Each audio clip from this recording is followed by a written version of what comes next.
Hi guys, it's Percy's Hamilton again. You can see my dog, Pip, behind me on the couch. Hi Pip.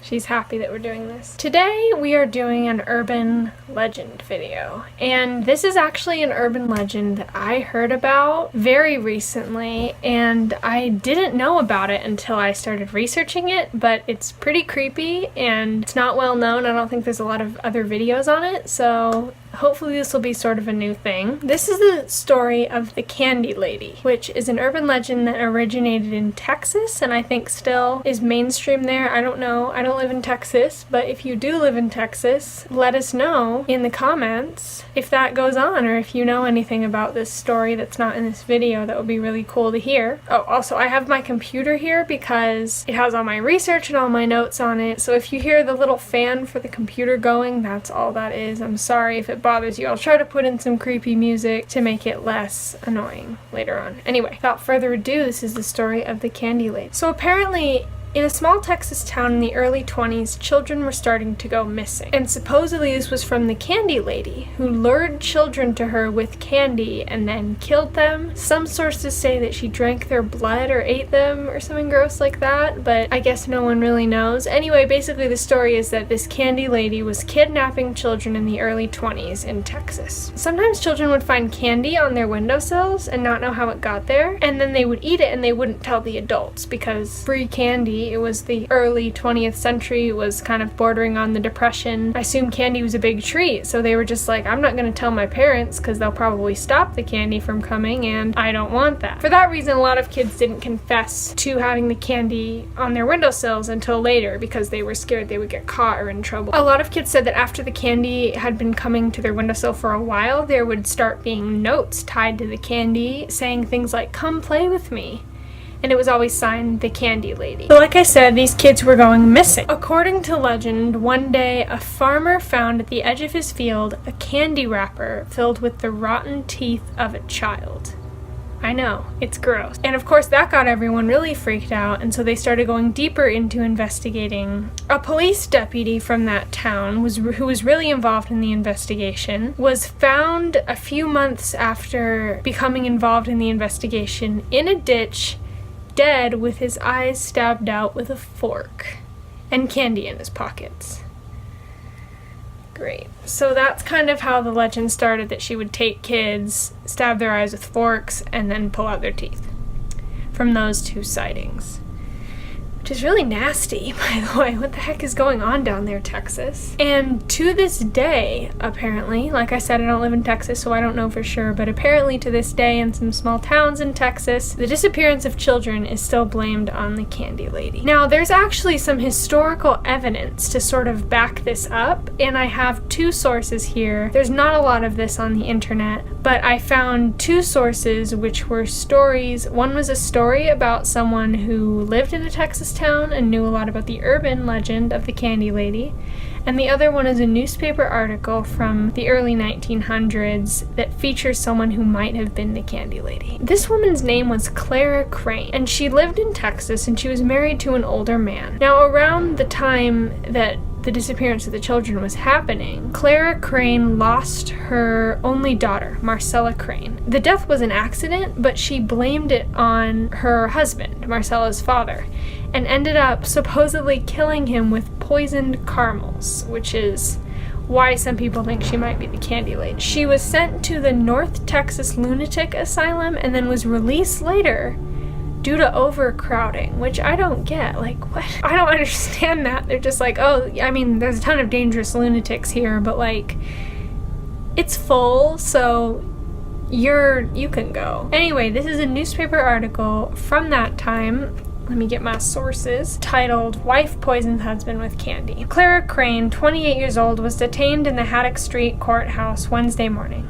Mrs. Crane is suspected by Ellis County sheriffs of murdering her husband, Leonard Gilbert Crane, 41 years old, by poisoning on Friday. The sheriffs allege that the Crane woman poisoned caramels that were then consumed by her husband. The day after his death, a neighbor had come by the Crane house and found Mrs. Crane attempting to build a large fire next to the house in a shaken and frenzied state. The sheriff department would not comment on the possibility that Mrs. Crane might have had the intention of burning down the residence. The Cranes have resided for 9 years in Flint Crossing, a small farming community of West Ellis County. 2 years ago, they suffered the death of their only daughter, 5-year-old Marcella Crane. The incident was deemed accident by investigators with no suspicion of either of the Cranes' involvement. Mrs. Crane faces charges of murder in the first degree. She's facing a life sentence, though some close to the investigation have alleged that she may be suffering from mania. This possibility could mean leniency in sentencing or commitment to an asylum. Mrs. Crane will be kept at Ellis County Prison Facility while she awaits trial, which will likely be scheduled for July. Okay, so according to this evidence, Clara was married to an older man. There is some evidence that she might have killed him and might have tried to burn down a house. And also, they didn't investigate the death of her 5-year-old daughter, which is weird because in most cases where a child is killed, the parents are responsible. I mean, this was a long time ago, but I still think it was definitely neglectful of the investigators to not even try to investigate the parents. That's just a stupid move, in my opinion. So yeah, obviously, according to our other sources, she was put into a mental facility and then was let out? Escaped? Question mark? I don't know. It's really weird. It's a weird thing. Again, I don't really know if this is true. The newspaper source looked legit, but you never know with urban legends. So we're going to continue on to another story by an AO3 user called 15? I think their username was just 15. It was a really weird site. I couldn't really tell where it was. It looked like AO3, but it might not have been. That being said, this source might not be 100% reliable, but it's still creepy, so let's get into it. I recently went to see my grandma, who is 81 and loves to talk about local history, and I asked her about the Candy Lady story. Her retelling was a little different than I had heard, but it's likely to be closer to the source, though she wouldn't admit where she had heard it, only that it used to scare her as a little girl. She would have been a little girl in the early 1940s. At first I made the mistake of calling the Candy Lady the Candy Fairy, and she quickly reprimanded me, insisting that it is lady, not fairy. She told me the story I already knew, but had details I hadn't heard before. Apparently people started getting really paranoid after the first few kids disappeared and started asking questions. They started looking for a connection between the children, and that's when stories of the Candy Lady began to spread. All told, about 7 or 8 kids went missing over 5 years, and this of course terrified parents. She says the town didn't celebrate Halloween for years after that. I asked her if the story about the police officer was true, and she said yes. Apparently the Candy Lady didn't like people looking into her works. What creeped me out the most was watching my Nana tell the story. She looked genuinely disturbed. She obviously doesn't like talking about it. After my grandma went to bed, I mentioned to my mom that Nana and I had talked about the Candy Lady story. I was then surprised that my mom, a big fan of horror like me, didn't light up. She got kind of quiet and asked if Nana mentioned the girl up the road from their home who had gone missing and was never found when my mom was 9. I said she hadn't. My mom said it was after that incident that she was told the Candy Lady story by Nana, and it scared the hell out of her. My mom said for a month she'd wait until her parents were asleep and then turn on all the lights in her room so she could fall asleep. The next day, alone in the car with my grandma, I asked her about the girl that went missing up the road, which would have been in the mid-60s. And then Nana got kind of irritated. She said that it was all just a silly legend.